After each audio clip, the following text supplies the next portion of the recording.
ఏమన్నా మీరు వెళ్ళిపోతే వాళ్ళు ఆనందంగా ఉంటారు, కాబట్టి వాళ్ళని ఆనందంగా ఉంచొద్దు. రోజు flag hoisting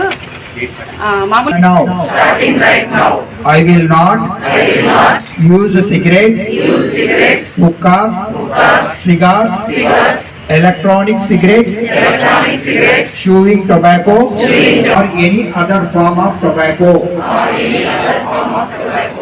I quit all forms of tobacco products, and I appeal to all young people to quit all tobacco products.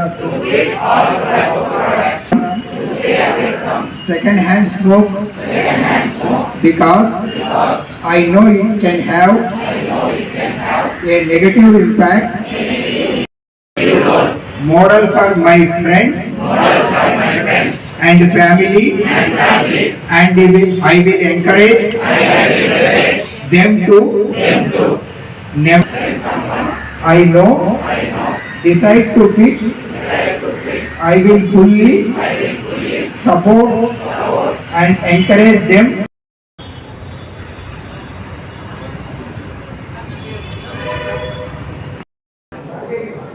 ప్రతి సంవత్సరం 31st మే రోజు మనం వరల్డ్ నో టొబాకో డేని అబ్జర్వ్ చేయడం జరుగుతుంది.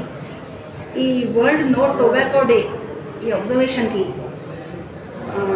వెనుక ఉన్న కారణం ఏమిటి అంటే, ఇవాళ రేపు మనుషులు అంటే వాళ్ళ జీవన సరళి మొత్తం మారిపోయి అందరూ మత్తు పదార్థాలుకి అలవాటు పడుతున్నారు.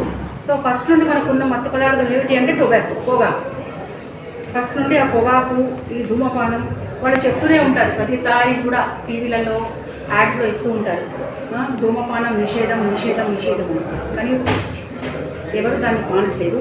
అందుకని అట్లీస్ట్ ఈ ఒక్కరోజు అయినా నో వరల్డ్ టొబాకో డే అనేది పెడితే ఈ ఒక్కరోజైనా అందరూ మానేస్తారని చెప్పేసి మన వరల్డ్ హెల్త్ ఆర్గనైజేషన్ వాళ్ళ చిన్న ఆలోచన, to fight against and to eradicate tobacco అన్నమాట. సో అందులో భాగంగా ఈరోజు మన జిల్లా కోర్టులో స్టాఫ్ని, అడ్వకేట్స్ని అందరినీ పెట్టి మేము ఒక ప్లెడ్జ్ తీసుకోవడం జరిగింది. ఈ ప్లెడ్జ్లో ఏం చెప్తాము అంటే, no smoking, no consumption of smoking or hookah or కైనింగ్. ఇవన్నీ దేనికి అంటే for the welfare of the family of each citizen. So ఆ ప్రతిజ్ఞ తీసుకోవడం జరిగింది.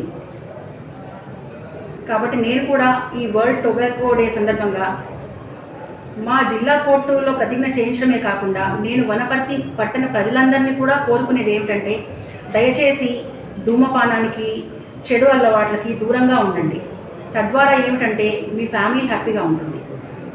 ఎవరైనా టొబాకో స్మోకింగ్ చేస్తే వాళ్ళ ఒక్కరి ఆరోగ్యమే పాడు కాకుండా పక్కన అది పీల్చేవాళ్ళు, దీన్ని ప్యాసివ్ స్మోకింగ్ అంటారు. సో వాళ్ళ ఆరోగ్యం కూడా పాడవుతుంది. కాబట్టి దయచేసి మీ ఆరోగ్యాన్ని కాపాడుకుంటూ మీ చుట్టుపక్కల పరిసరాలను కూడా, ఎన్వైరన్మెంట్ని మీరు కాపాడుతారని ఆశిస్తున్నాను. అసలు